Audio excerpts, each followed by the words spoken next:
How many people are currently using conversation, and how is your learning curve? Okay, so we have 5 people using conversation today in our company for about 10 different customers, big companies and SMEs and startups. So we have quite different companies that are all trying to find different things. And I think if we speak about terms of learning with conversation, with the map we have now in conversation, it's really easy to use it. It's really useful. We can really understand how communities are built, where are influencers, where we have the presence of our customers, or we don't have the presence of our customers in this kind of communities. So it's really for us a big new feature. What kind of services do you offer around eCairn for your customers? So for this kind of companies, most of the services are studies and also providing technical solutions and training them on conversation to help them to use directly conversation. For business to consumer companies, it's very different because the volume is much bigger. The opportunities of engagement are also bigger, and it's much more easier for us to write directly answers on blogs, on forums for our customers. So it's very easy for them to give us the opportunity to do that job for them. So for this kind of companies, when they are ready to do that, we go very fast on engagement. But most of the time, for both business to consumer and business to business companies, the first step is really to analyze, understand the community, market research, or research in terms of strategic marketing to help them to think about their next product, their next campaign in terms of buzz marketing or everything else online. And when they really discover how interesting that could be for them to take the opportunity to engage conversation, most of the time, after 3 or 4 months of working for them, they move to the next step. Oh. In which industries and communities do you think conversation is the most powerful tool? I think in industries, we don't have specific requests or specific issues for industry. We have customers working in the industry of traveling. We have some others which are power suppliers. We have customers which are governmental agencies. We have customers selling tires online. So it's very, very different.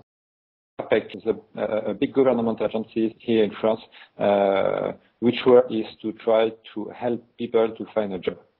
Oh, okay. So what is interesting with APEC is that it's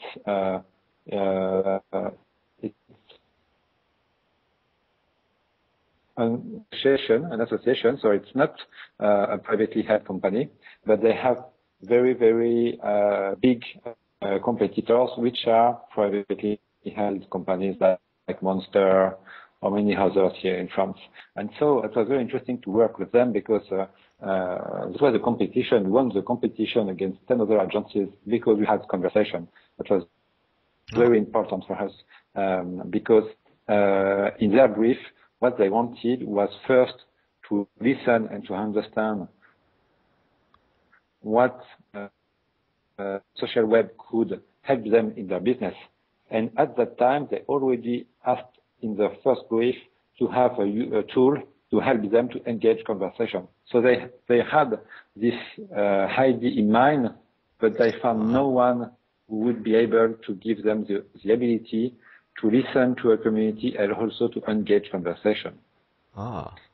So as we were a small company, we had big companies against us because APEC is a big thing here. So they asked to all the big agencies here in France, Publicis, everyone. But we won, and we won because of conversation. So it was very interesting to us. That really helped us to win this competition.